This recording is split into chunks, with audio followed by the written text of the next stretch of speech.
وَلَقَدْ يَسَّرْنَا الْقُرْآنَ لِلذِّكْرِ فَهَلْ مِن مُّدَّكِرٍ۔ اور ہم نے قرآن کو سمجھنے کے لیے آسان کر دیا، تو کوئی ہے جو سوچے سمجھے۔ صوت القرآن، قرآن کی آواز۔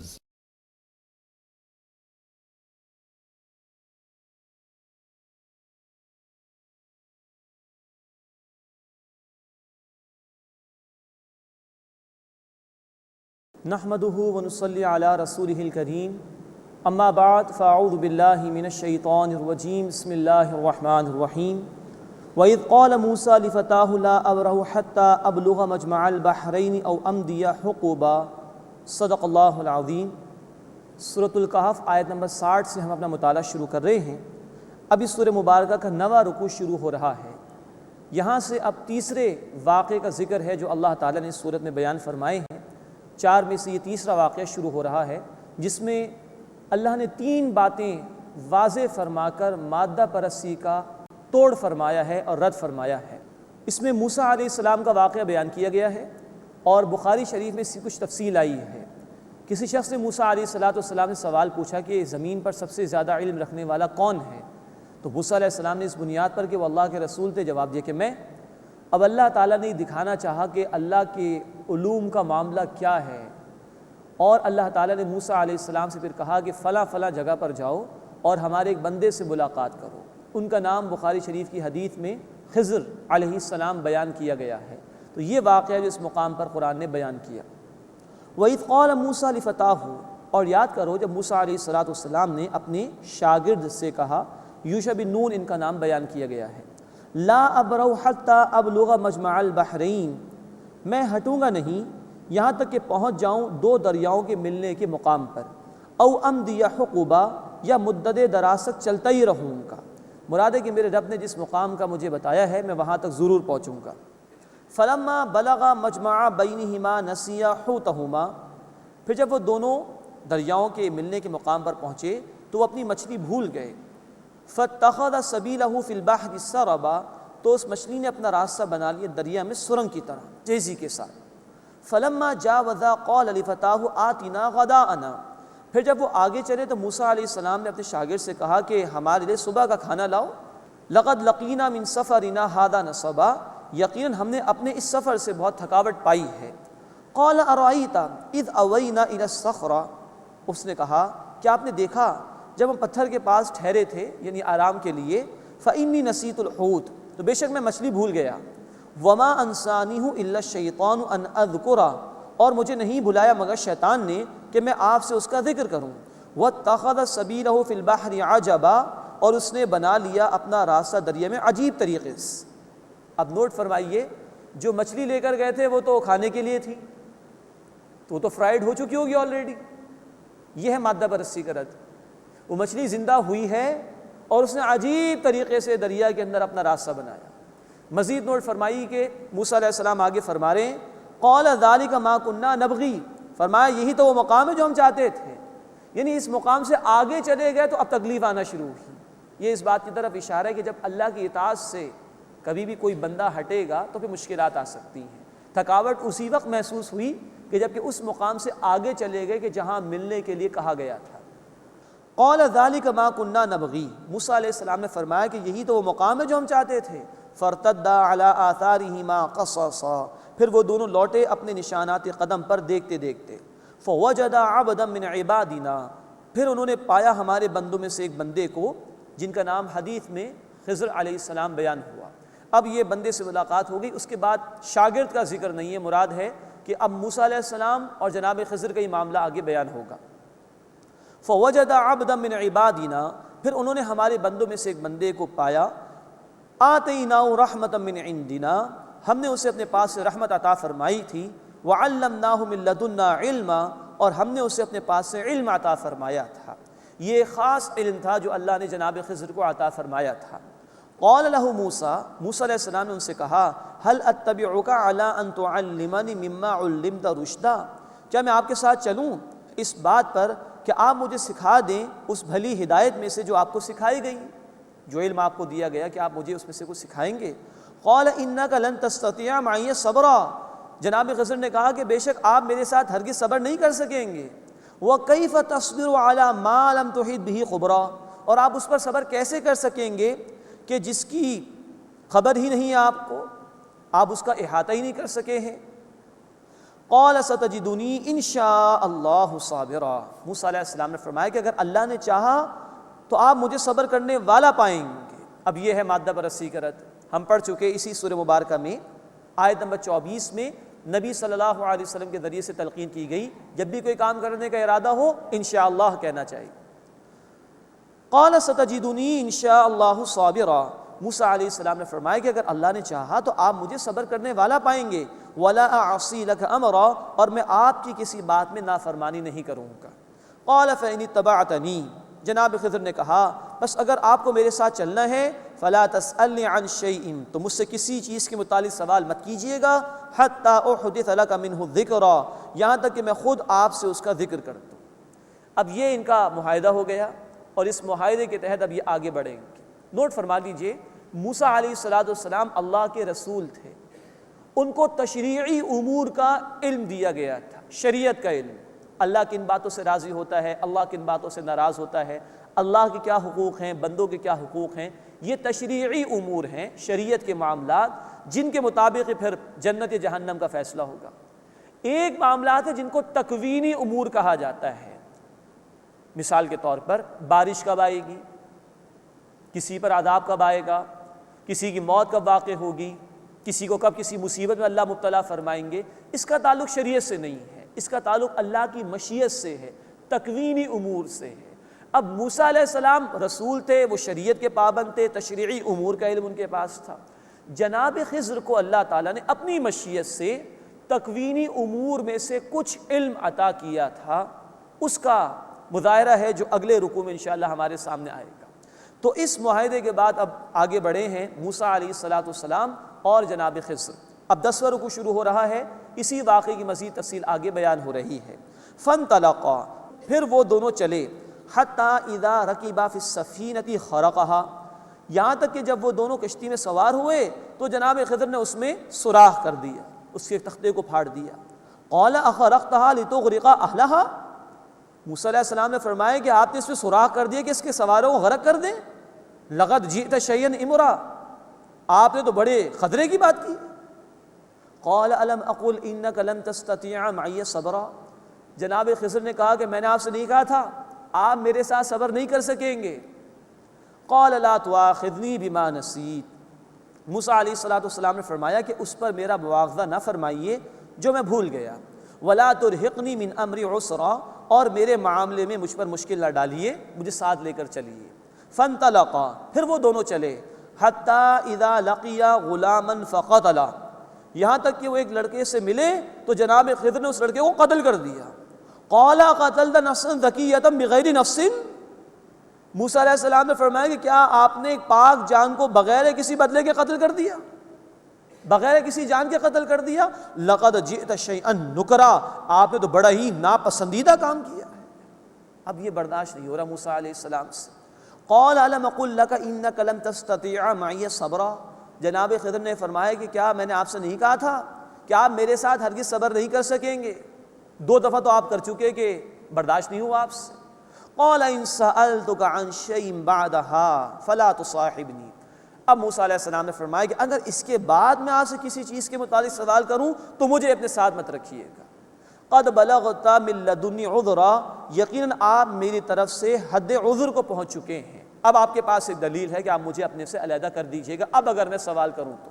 فانطلقا، پھر وہ دونوں چلے، حتی اذا اتیا اہل قریۃ استطعما اہلہا، یہاں تک کہ ایک گاؤں والوں کے پاس آئے، انہوں نے جناب موسیٰ جناب خضر نے اس کے باشندوں سے کھانا مانگا۔ فابوا ان یضیفوہما، تو انہوں نے ان کی ضیافت سے انکار کر دیا، کھانا نہیں دیا۔ فوجدا فیہا جدارا، پھر انہوں نے وہاں ایک دیوار دیکھی، یرید ان ینقض فاقام، کہ وہ دیوار گرا چاہتی تھی، جناب خضر نے اس کو سیدھا کر دیا، درست کر دیا۔ قال لو شئت لاتخذت علیہ اجرا، موسیٰ علیہ السلام نے کہا اگر آپ چاہتے تو اس پر اجرت ہی لے لیتے، کھانا تو انہوں نے دیا نہیں، کچھ اجرت دے لیتے، کچھ ہمارے کھانے پینے کا سامان مل جاتا۔ قال ھذا فراق بینی و بینک، جناب خضر نے فرمایا کہ یہ میرے اور آپ کے درمیان جدائی کا موقع ہے۔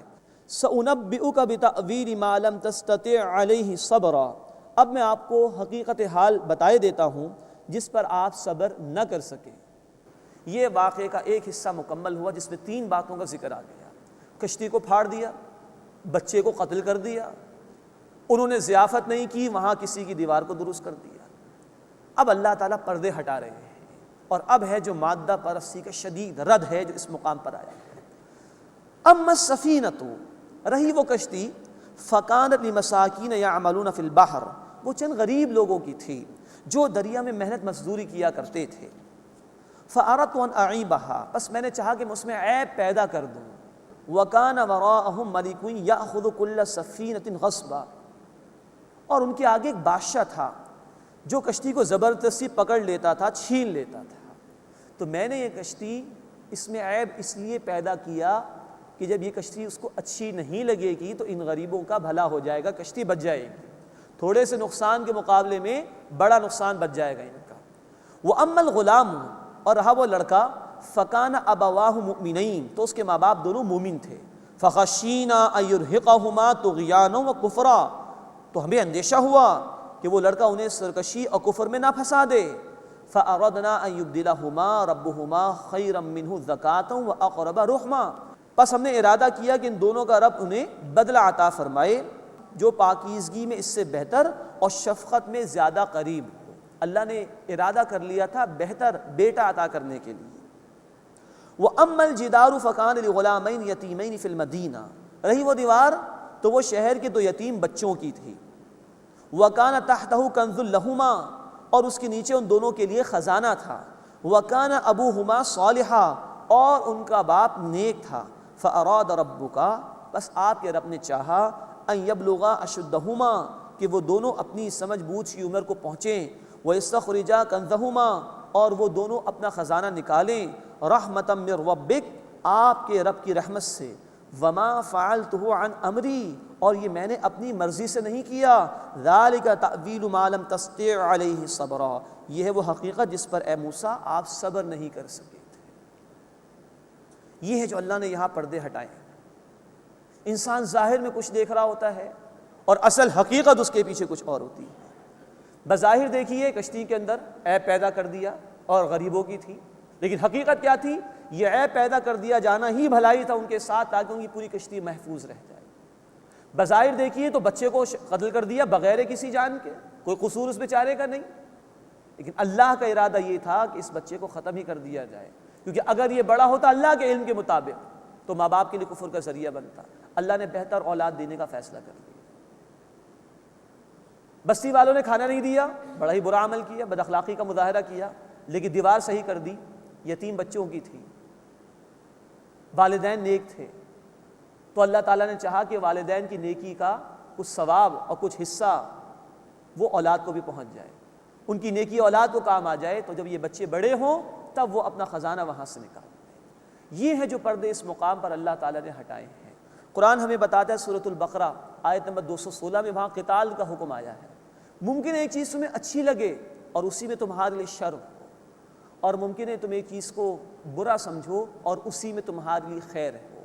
واللہ یعلم وانتم لا تعلمون، اور اللہ جانتا ہے تم نہیں جانتے ہو۔ یہ پردے اللہ تعالیٰ نے ہٹائے ہیں۔ یہ ہے مادہ پرستی کا رد۔ انسان جو اس دنیا کی چمک دمک میں ہی دیوانہ ہو جاتا ہے، وہ اسی دنیا کو سب کچھ سمجھ لیتا ہے، جبکہ اس پردے کے پیچھے بے شمار حقیقتیں موجود ہیں، جس میں سے کچھ پردے اللہ نے اس مقام پر ہٹا کر ہمیں دکھا دیے ہیں۔ اللہ ہمیں اس بات کا یقین عطا فرمائے کہ اصل حقیقت اس ظاہری پردے کے پیچھے ہے، اور اس دجل اور اس فریب اور اس دھوکے سے اللہ ہمیں بچا کر رکھے، اور حقیقت کا ادراک کرتے ہوئے جو کہ قرآن کے ذریعے سے ملے گی، رسالت مآب صلی اللہ علیہ وسلم کے ذریعے سے ملے گی، اللہ ہمیں حقیقت کا ادراک کرتے ہوئے اپنے احکامات پر عمل کرنے کی توفیق عطا فرمائے۔ یہ ہے سورہ مبارکہ کی شان، جس کی وجہ سے رسالت مآب صلی اللہ علیہ وسلم نے ہر جمعے کے دن ہمیں تلقین فرمائی کہ دجال کے فتنے سے بچنے کے لیے اس صورت کا ہمیں اہتمام کرنا چاہیے۔ اس کے بعد 11واں رکن سورہ مبارکہ کا شروع ہو رہا ہے، اور چوتھا واقعہ بیان ہو رہا ہے ذوالقرنین کے حوالے سے۔ یہ تیسرا سوال تھا یہود کی طرف سے کہ ذوالقرنین بادشاہ کے متعلق بتائیے، وہ کچھ جانتے تھے ان کے متعلق۔ تو اللہ کے رسول صلی اللہ علیہ وسلم کو اللہ نے وحی کے ذریعے سے تفصیل عطا فرما دی، جو کہ نبی کریم صلی اللہ علیہ وسلم کی رسالت کی صداقت کی بہت بڑی دلیل تھی کہ برسوں پہلے کا یہ واقعہ کتنی تفصیل سے اللہ کے رسول صلی اللہ علیہ وسلم بیان فرما رہے ہیں۔ مزید نوٹ فرمائیے، پہلا واقعہ ہم نے پڑھا تھا اصحاب کہف کا، اس میں صبر کا پہلو نمایاں تھا۔ مشکلات آئیں اللہ کے بندوں پر، انہوں نے ایمان کو مقدم رکھا اپنی جان کے مقابلے میں، اور انہوں نے پناہ لے لیے غار کے اندر۔ صبر کا پہلو وہاں نمایاں کیا گیا۔ یہ بندہ مومن کی بنیادی صفت ہے۔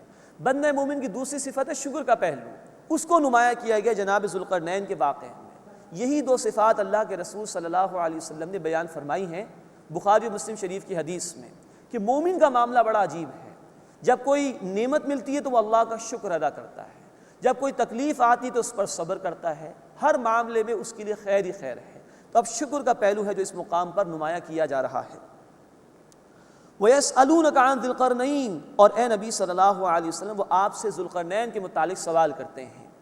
ان کے متعلق ہمارے مفسرین کی اب رائے یہ ہے تحقیق کے نتیجے میں کہ ان کا نام سائرس یا کیخورس تھا، اور جب بخت نصر نے تباہی مچائی تھی 587 قبل مسیح 587 BCE میں یروشلم کے اندر، اور جو ہے وہ تباہی اپنی انتہا کو پہنچی، 6 لاکھ یہودی قتل ہوئے، 6 لاکھ کے قریب وہ قید کر کے لے گیا۔ اس کے بعد یہ شدید مصائب کا شکار رہے، اور پھر یہ بادشاہ تھے ایران کے 549 قبل مسیح میں، اور انہوں نے پھر نجات دلائی ہے یہود کو۔ تو کیونکہ یہود کے لیے یہ احسان کرنے والے تھے، یہود جانتے تھے، اسی وجہ سے انہوں نے رسالت مآب صلی اللہ علیہ وسلم سے ان کے حوالے سے سوال کیا تھا۔ تو بہت بڑی سلطنت تھی ایران کی، اس پر ان کی حکمرانی تھی، اور پھر انہوں نے یہودیوں کو بھی نجات دلائی بخت نصر کے ظلم و ستم سے۔ مزید نوٹ فرمائیے کہ قرآن نے ان کا جو کردار بیان کیا ہے وہ ایک سچے مومن کا کردار ہے۔ ان کے الفاظ بھی آگے چل کر ہم پڑھیں گے، تو اس اعتبار سے ایک صالح بادشاہ کا ذکر ہے جو قرآن اس مقام پر کر رہا ہے۔ لیکن شکر کا پہلو یہ ہے کہ بار بار وہ کہتے ہیں کہ میرے رب نے مجھے عطا فرمایا۔ یہ ہے مادہ پرستی کا رد۔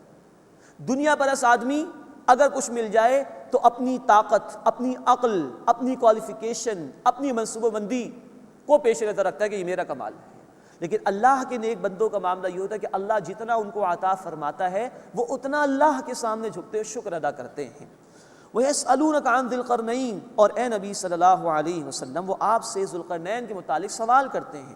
قُلْ سَأَتْلُو عَلَيْكُم مِّنْهُ ذِكْرًا، آپ فرما دیجئے میں تمہارے سامنے ابھی ان کا حال بیان کرتا ہوں۔ اِنَّا مَكَّنَّا لَهُ فِي الْأَرْضِ، بے شک ہم نے ان کو زمین میں قدرت عطا کی۔ وَآتَيْنَاهُ مِن كُلِّ شَيْءٍ سَبَبًا، اور ہم نے انہیں ہر شے کا سامان عطا فرمایا، فراوانی عطا فرمائی۔ فَأَتْبَعَ سَبَبًا، پھر وہ ایک مہم پر چل پڑے۔ 3 مہمات کا ان کا ذکر اس مقام پر کیا ہے قرآن نے۔ اب یہ پہلی مہم ان کی مغرب کی جانب تھی، سورج کے ڈوبنے کے مقام کی طرف۔ حَتَّى إِذَا بَلَغَ مَغْرِبَ الشَّمْسِ، یہاں تک کہ جب وہ سورج کے غروب ہونے کے مقام پر پہنچے۔ وَوَجَدَهَا تَغْرُبُ فِي عَيْنٍ حَمِئَةٍ وَوَجَدَ عِندَهَا قَوْمًا، انہوں نے پایا اسے یعنی سورج کو کہ وہ دلدل کی ندی میں ڈوب رہا ہے، اور اس کے نزدیک انہوں نے ایک قوم کو پایا، یعنی انتہائی مغرب میں پہنچے ہیں۔ شام اور لیبیا اس علاقے کے متعلق مفسرین نے بیان کیا ہے۔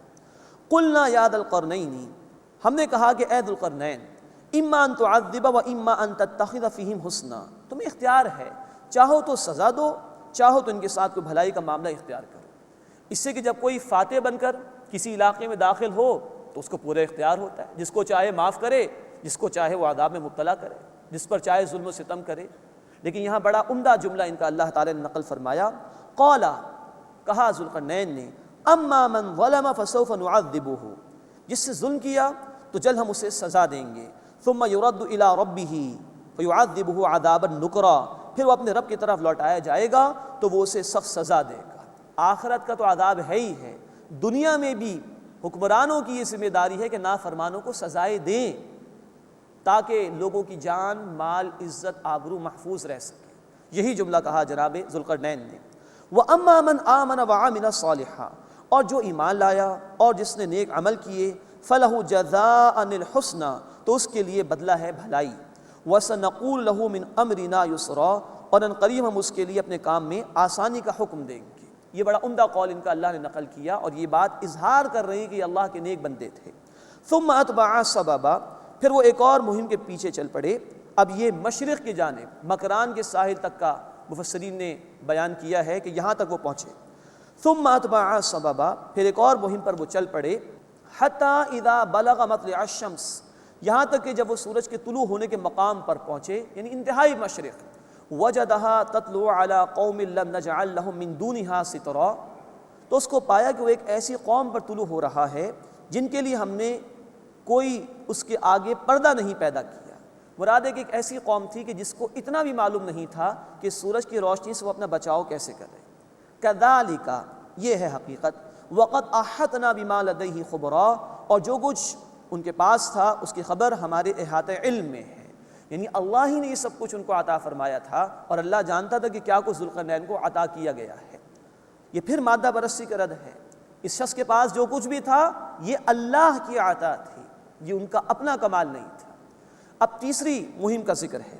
ثم اتبع سببا، پھر ایک اور مہم کے اوپر چل پڑے۔ اس کے متعلق مفسرین کی رائے ہے کہ یہ دنیا کی چھت یعنی شمال کی جانب ہے، اور رشیا اور اس کے جو پہاڑی سلسلے اس طرف ان کا یہ ارادہ تھا۔ حتی اذا بلغ بین السدین وجد من دونہما قوما، یہاں تک کہ جب وہ پہنچے دو پہاڑوں کے درمیان تو انہوں نے ان دونوں کے درے میں قوم پائی۔ لا یکادون یفقہون قولا، وہ لگتے نہیں تھے کہ کوئی بات سمجھیں۔ قالوا یا ذا القرنین، تو انہوں نے کہا کہ اے ذو القرنین۔ اب یا تو اشاروں سے کوئی گفتگو ہوئی ہو، یا اس بات کا بھی امکان ہے کہ کوئی ٹرانسلیٹر درمیان میں ہو کہ جس کے ذریعے سے یہ کلام ہوا ہو۔ قالوا یا ذا القرنین، انہوں نے کہا کہ اے ذو القرنین، ان یأجوج ومأجوج مفسدون فی الارض، بے شک یأجوج اور مأجوج زمین میں فساد مچاتے ہیں۔ فہل نجعل لک خرجا، تو کیا ہم آپ کے لیے کوئی خراج، کوئی ٹیکس جمع کریں، علی ان تجعل بیننا وبینہم سدا، تاکہ آپ ہمارے اور ان کے درمیان ایک دیوار بنا دیں۔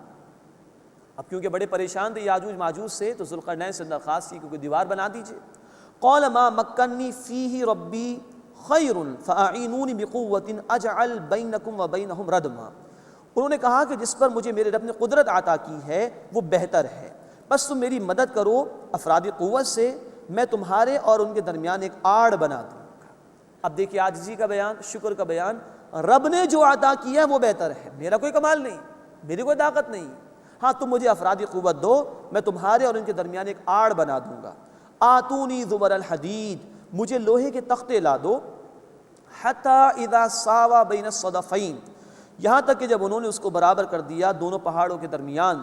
قال انفخوا، انہوں نے کہا کہ دھونکو، یعنی اب آگ جلاؤ، جو بیچ میں گیپ تھا وہ لوہے کے تختوں کے ساتھ بھر دیا گیا، اب اس کے اوپر آگ جلانے کے لیے کہا۔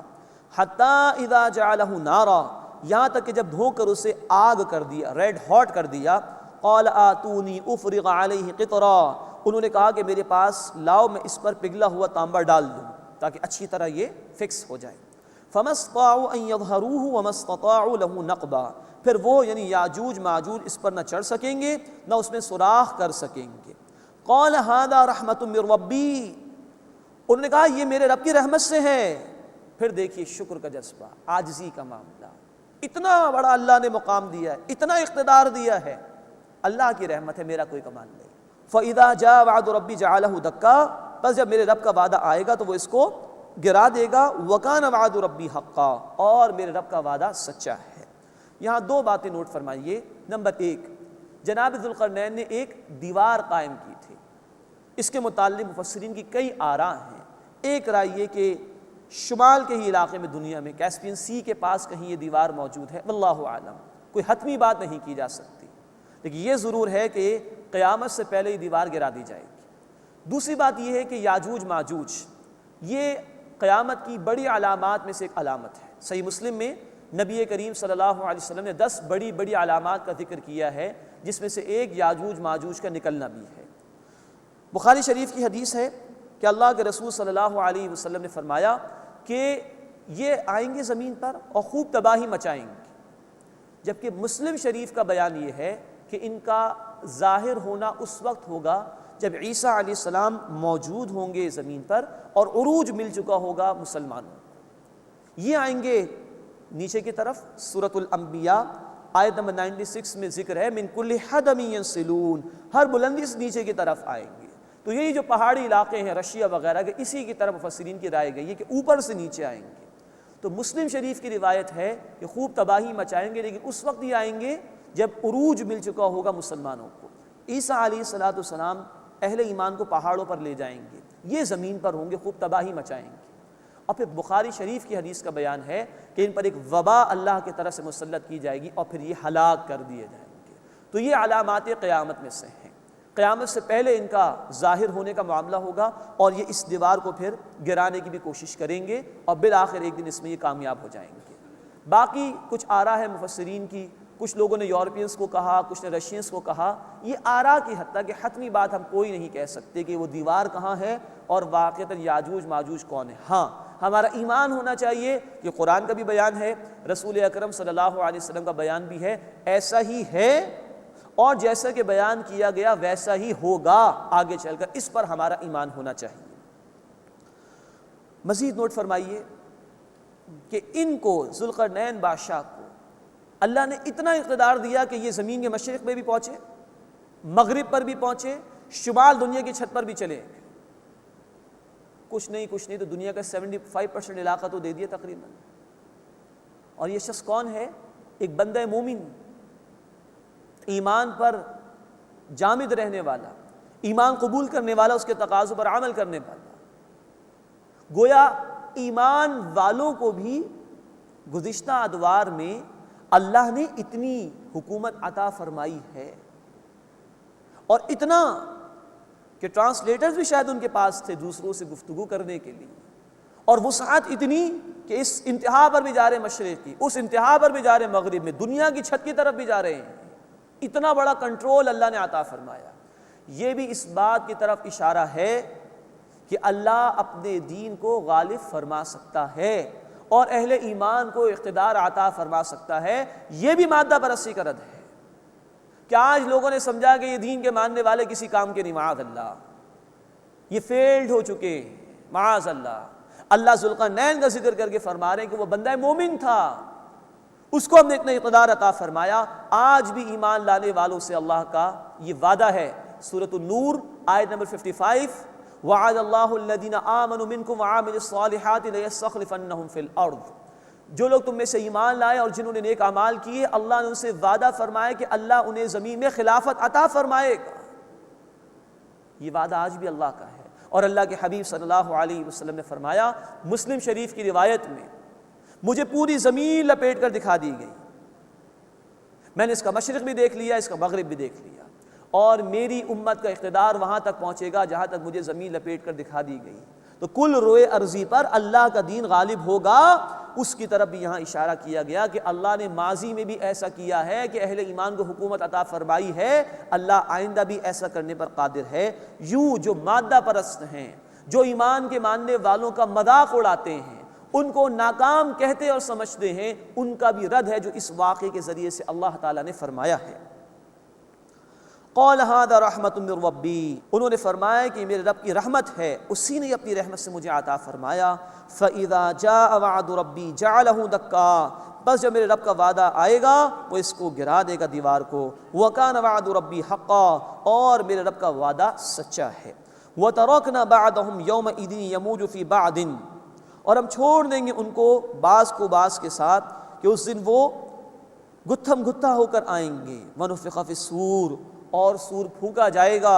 فَجَمَعْنَاهُمْ جَمَعًا، پھر ہم ان سب کو جمع کریں گے۔ یہ قیامت کی طرف اشارہ ہو گیا۔ دنیا عارضی ہے، یہاں اگر حکومت مل بھی گئی کسی کو تو عارضی ہے، اصل ہے معاملہ آخرت کا۔ وَعَرَضْنَا جَهَنَّمَ يَوْمَئِذٍ لِّلْكَافِرِينَ عَرْضًا، اور ہم اس دن جہنم سامنے کر دیں گے کفار کے بالکل سامنے۔ الَّذِينَ كَانَتْ أَعْيُنُهُمْ فِي غِطَاءٍ عَنْ ذِكْرِي، میرے ذکر سے ان کی آنکھیں پردہ غفلت میں تھیں۔ وَكَانُوا لَا يَسْتَطِيعُونَ سَمْعًا، اور وہ سننے کی طاقت نہیں رکھتے تھے۔ یعنی جنہوں نے جان بوجھ کر حق کو جھٹلایا ان سے اللہ نے صلاحیت ہی واپس لے لی، وہ اب سن بھی نہیں سکتے تھے۔ اللہ اس برے انجام سے ہماری حفاظت فرمائے۔ اس کے بعد اس سورہ مبارکہ کا 12واں اور آخری رکوع آ رہا ہے۔ اس میں پھر اللہ نے مادہ پرستی کا رد فرمایا ہے، برے لوگوں کا اور نیک لوگوں کا انجام بیان کیا گیا ہے، اور اللہ کی قدرت کا، اللہ کے کلمات کا ذکر آیا ہے۔ افحسب الذین کفروا ان یتخذوا عبادی من دونی اولیاء، کیا جن لوگوں نے کفر کیا ہے وہ گمان کرتے ہیں کہ وہ میرے بندوں کو بنا لیں گے میرے سوا کارساز؟ مراد یہ ہے کہ جھوٹے معبودوں کو جن لوگوں نے پکارا وہ کیا سمجھتے ہیں کہ یہ جن کو پکار رہے ہیں وہ ان کی کوئی مدد کر سکتے ہیں؟ اور نوٹ فرمائیے کہ بتوں کے علاوہ اللہ کے نیک بندوں کو بھی پکارا گیا ہے، ان سب کے متعلق کہا جا رہا ہے کہ کیا یہ ان کو اولیاء بنا رہے ہیں؟ انا اعتدنا جہنم للکافرین نزلا، بے شک ہم نے کفر کرنے والوں کے لیے جہنم کو نزل بنایا ہے۔ نزل کے معنی ہوتے ابتدائی مہمان نوازی، جب کوئی مہمان آتا ہے تو ابتداً جو اس کو پیش کیا جاتا ہے فوراً وہ ہے نزل، اصل ضیافت تو بعد میں ہوتی ہے۔ تو جہنم کا جو ذکر قرآن میں کیا گیا ہے، ایک رائے یہ ہے کہ وہ تو ابتدائی معاملہ ہے، اس کا اصل عذاب تو ہمارے علم میں نہیں ہے۔ اللہ ہمیں جہنم کے عذاب سے محفوظ فرمائے۔ انا اعتدنا جہنم للکافرین نزلا، بے شک ہم نے کفر کرنے والوں کے لیے جہنم کو ابتدائی مہمانی بنایا ہے۔ قل هل ننبئکم بالاخسرین اعمالا، اے نبی صلی اللہ علیہ وسلم فرما دیجئے کیا میں تمہیں بتاؤں کہ اعمال کے لحاظ سے بدترین خسارے میں کون لوگ ہیں؟ الذین ضل سعیہم فی الحیات الدنیا، وہ لوگ کہ جن کی کوشش دنیا ہی کے زندگی میں لگ گئی، برباد ہو گئی۔ وہم یحسبون انہم یحسنون صنعا، اور وہ خیال کرتے ہیں کہ بہت اچھے کام کر رہے ہیں۔ یہ ہے مادہ پرستی کا رد، دنیا ہی کو سب کچھ سمجھا، دنیا ہی میں لگے رہے، اسی کی پلاننگ، یہیں کی جائیداد، یہیں کی کوالیفیکیشنز، یہیں کا عروج، یہیں کے لیے محنتیں، صرف یہی رہ گئی تھی ان کی زندگی۔ فرمایا کہ اولئک الذین کفروا بآیات ربہم، یہ وہ لوگ ہیں جنہوں نے اپنے رب کی آیات کا انکار کیا، ولقائہ، اور اس کی ملاقات کا انکار کیا، فحبطت اعمالہم، بس ان کے اعمال ضائع ہو گئے، فلا نقیم لہم یوم القیامۃ وزنا، بس قیامت کے دن ہم ان کے لیے کوئی وزن ہی قائم نہیں کریں گے۔ یہ مادہ پرستوں کا ذکر آیا اس مقام پر، جو دنیا ہی کو مقصود بنا کر بیٹھے ہوئے تھے، جن کی نگاہوں میں آخرت کی کوئی حیثیت نہیں تھی، دنیا ہی دنیا۔ اور آج انسان مجموعی اعتبار سے جس ترقی پر پہنچ چکا ہے وہ ہے دجل، فریب اور دھوکہ، اسی کی چمک دمک کے اندر انسان مبتلا ہو کر رہ گیا، اور اس نے اللہ کی ملاقات کو بھلا دیا۔ ایسی مضبوط مضبوط بلڈنگیں اور مکانات کہ لگتا ہے کہ شاید مرنا نہیں، اتنی طویل منصوبہ بندی کہ لگتا ہے کہ شاید دنیا سے واپس نہیں جائے، اللہ سے کوئی ملاقات کی فکر لگتا نہیں ہے کہ ایسا بھی کچھ ہونے والا ہے۔ فرمایا کہ یہ وہ لوگ ہیں جو اعمال کے اعتبار سے سب سے زیادہ بدترین ہیں، گھاٹے میں ہیں، جو دنیا ہی میں لگے رہے، buildings, showbiz, business, qualifications, professions, media, تقاریب، شاپنگ، بس یہی مقصود رہ گیا ہے۔ شب و روز بتا نہیں رہے کہ موت بھی آنی ہے، لگ نہیں رہا کہ اللہ کے حضور بھی پیشی دینی ہے، معلوم نہیں ہوتا کہ اعمال کا محاسبہ بھی ہوگا۔ یہ حقیقت کے اعتبار سے کفر ہے، یہ ہے اس دنیا کا دجل اور فریب اور دھوکہ کہ انسان اسی کا ہو کے رہ جائے۔ ان کو قرآن نے کہا کہ فلا نقیم لہم یوم القیامت وزنا، بس قیامت کے دن ان کے لیے کوئی وزن ہی قائم نہیں کریں۔ جب دنیا ہی دنیا میں لگے رہے تو اعمال کی حیثیت کیا ہوگی کہ اس کو تولا جائے آخرت میں؟ مقصود تھا ہی نہیں آخرت، پیش نظر وہ تھی نہیں، تو جو محنت ہے وہ دنیا میں رہ جائے گی۔ 2 فٹ نیچے قبر میں جب جائے گا انسان، سب کچھ 2 فٹ اوپر ہی رہ جائے گا، کوئی شے ساتھ جانے والے نہیں ہے سوائے اس کے اعمال کے، احادیث کے مطابق۔ لیکن وہ تب جب ایمان ہو، اللہ سے ملاقات یاد رہے، آخرت پیش نظر ہو، جواب دہی کا احساس ہو، تبھی تو انسان محنت کرے گا۔ اور یہ نہیں، یہی دجال کا دھوکہ ہے، یہی دجالی تہذیب ہے، دجل، فریب، دھوکہ دنیا کا، اسی میں پھنس کر انسان رہ جائے اور اپنی اصل زندگی کو بھول جائے۔ اللہ تعالیٰ اس برے انجام سے ہماری حفاظت فرمائے، ہمیں مادہ پرست بننے کے بجائے حق پرست بننے کی توفیق عطا فرمائے، حق کو قبول کرنے کی توفیق عطا فرمائے۔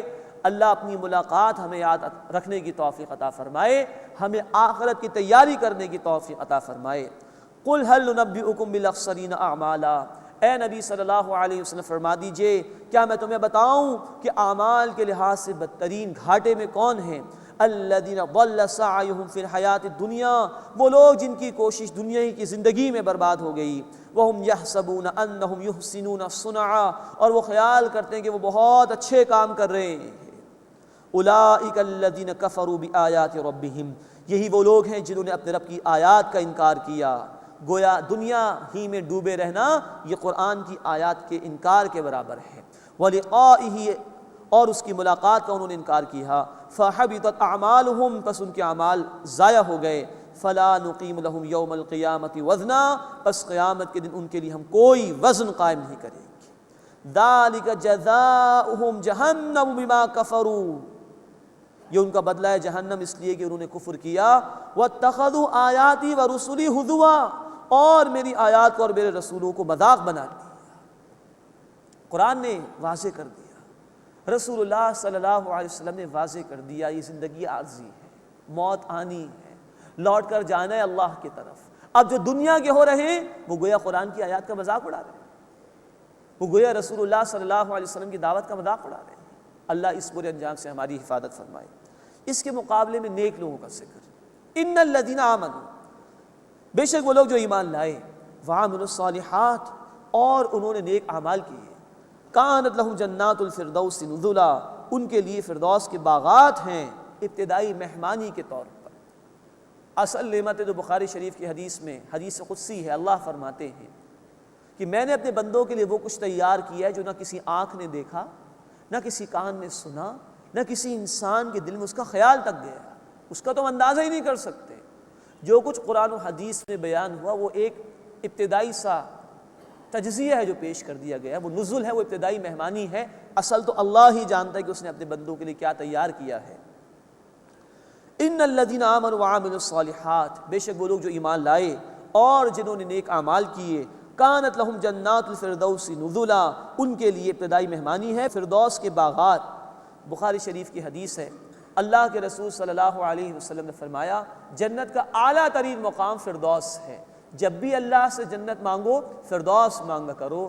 اللہم انا نسألک الجنت الفردوس، اے اللہ ہم تجھ سے جنت فردوس کا سوال کرتے ہیں۔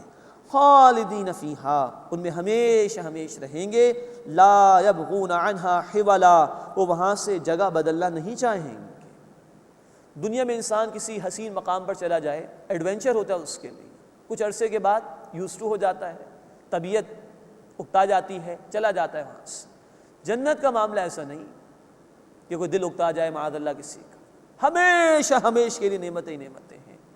اللہ ہم تجھ سے تیری جنت کا سوال کرتے ہیں، اللہ ہمیں جنت الفردوس عطا فرما۔ خالدین فیہا، اس میں ہمیشہ ہمیشہ رہیں گے، لا یبغون عنہا حولا، وہ وہاں سے جگہ بدلنا نہیں چاہیں گے۔ یہ بھی مادہ پرستی کا رد ہے۔ جنت دیکھی کسی بندے مومن، لیکن وہ مانتا ہے کہ قرآن نے برحق کہا، اللہ کے رسول صلی اللہ علیہ وسلم نے برحق کہا۔ یہ صورت ہے جو ایمان عطا کرتی ہے بندے کو اور مادہ پرستی کا مقابلہ کرنے کے لیے تیار کرتی ہے۔ قُلْ لَوْ كَانَ الْبَحْرُ مِدَادًا لِكَلِمَاتِ رَبِّي، اے نبی صلی اللہ علیہ وسلم فرما دیجئے اگر سمندر میرے رب کی باتیں لکھنے کے لیے سیاہی بن جائیں، لَنَفِدَ الْبَحْرُ قَبْلَ أَن تَنْفَدَ كَلِمَاتُ رَبِّي، تو سمندر کا پانی ختم ہو جائے گا اس سے پہلے کہ میرے رب کی باتیں ختم ہوں۔ وَلَوْ جِئْنَا بِمِثْلِهِ مَدَدًا، اگرچہ ہم اس کی مدد کو اس جیسا سمندر اور بھی لے آئیں۔ اللہ کی نعمتوں کا معاملہ تو یہ ہے، ہم پڑھ چکے سورۃ النحل آیت نمبر 18 اور سورہ ابراہیم آیت نمبر 34 میں، وَإِن تَعُدُّوا نِعْمَتَ اللَّهِ لَا تُحْصُوهَا، اگر تم اللہ کی نعمتوں کو شمار کرنا چاہو بھی تو شمار نہیں کر سکتے۔ یہاں کہا جا رہا ہے کہ سارے سمندر سیاہی بن جائیں اور اللہ کی باتیں لکھنا شروع کریں تو باتیں ختم نہیں ہوں گی، سیاہی ختم ہو جائے گی، چاہے ایک اور سمندر آ جائے۔ مزید نوٹ کیجئے، قرآن نے کہا سورہ لقمان آیت نمبر 27 میں کہ سارے درخت قلم بن جائیں اور سمندر سیاہی بن جائیں اور 7 سمندر اور بھی آ جائیں اور لکھنا شروع کر دیں سارے قلم، یہ قلم ختم ہو جائیں گے، یہ سیاہی ختم ہو جائے گی، 7 سمندر ختم ہو جائیں گے، اللہ کی باتیں ختم نہیں ہو سکتی۔ یہ ایمان ہونا چاہیے بندہ مومن کا، اس سے بھی مادہ پرستی کا رد ہوتا ہے۔ قل انما انا بشر مثلکم، اے نبی صلی اللہ علیہ وسلم فرما دیجئے بے شک میں تمہارے جیسا انسان ہوں۔ یوحا الی انما الہکم الہ واحد، بے شک میری طرف وحی کی جاتی ہے کہ تمہارا معبود معبود واحد ہے۔ یہ بشریت رسول کا ذکر ہے۔ اللہ نے انسانوں کی رہنمائی کے لیے انسانوں کو ہی رسول بنایا، ہاں ان پر اللہ کی طرف سے وحی آتی ہے، وہ اللہ کی خاص نگرانی میں ہوتے ہیں۔ قل انما انا بشر مثلکم، اے نبی صلی اللہ علیہ وسلم فرما دیجئے میں تمہاری طرح کا انسان ہوں۔ یوحا الیہ، مجھ پر وحی کی جاتی ہے، انما الہکم الہ واحد، بے شک تمہارا معبود معبود واحد ہے۔